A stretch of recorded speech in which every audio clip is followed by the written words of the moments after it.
तो साथियों, tally chapter 20 solution शुरू करते हैं। क्वेश्चन 1, स्टेट ट्रू और false.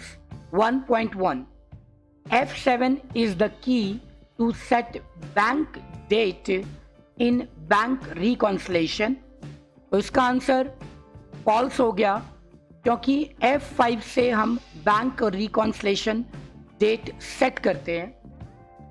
1.2, DAL display account books ledger is the key to reach to any ledger entry।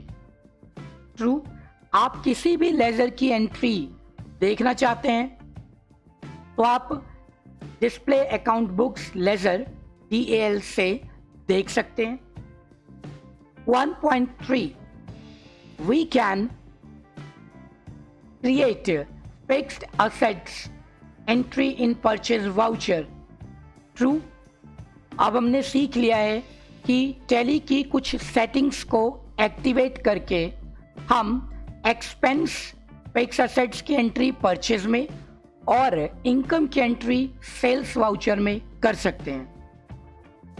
1.4, we can create income entry in sales voucher। True। 1.5, we must have bank ledger entry in tally for bank reconciliation। Absolutely true।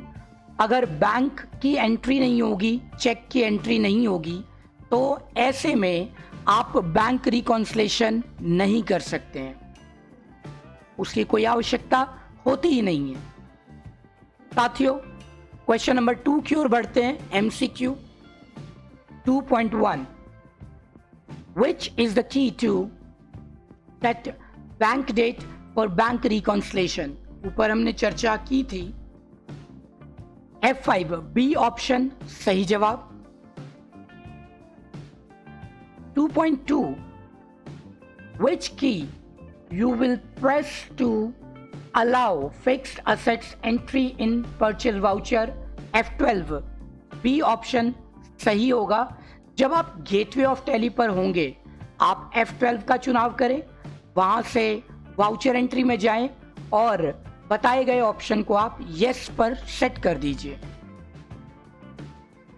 2.3, to use bank reconciliation we must have dash ledger entry। B bank account laser entry. अगर bank की entry नहीं होगी तो bank reconciliation होगा ही नहीं। Which balance does tally show? Company cash book, bank passbook, none of these।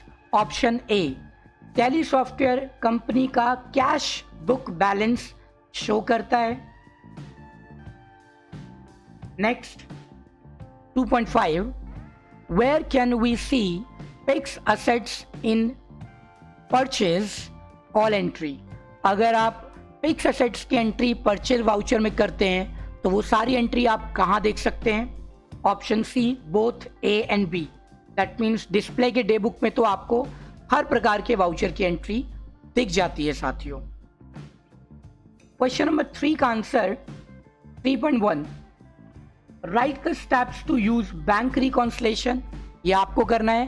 पहले आपके पास कुछ बैंक की एंट्रीज होंगी, फिर आप डिस्प्ले अकाउंट बुक्स, फिर लेजर में जाएंगे, बैंक लेजर को सिलेक्ट करेंगे और उसके बाद आप F5 का प्रयोग करके बैंक डेट पासबुक में से एंटर कर देंगे। साथियों, इसके साथ ही प्रैक्टिकल टास्क आपको मिला है। एक पर्टिकुलर पार्टी का उन्होंने आपको एडवांस पे किया है, उसका अमाउंट दिया गया है, उसको चेक डेट पर मेंशन करना है और आपने सैलरी पे की है चेक के माध्यम से। और उसके बाद वो दोनों ही चेक जो आपने 1 अप्रैल और 2 अप्रैल को रिसीव और इशू किए हैं, उनकी क्लियरेंस डेट 1 मई है, तो फिर आपको बैंक रिकॉन्सिलेशन करना है। इसको करने के लिए साथियों आपको लेजर अपनी तरफ से बनाना होगा और वाउचर एंट्री और बैंक रिकॉन्सिलेशन करना होगा।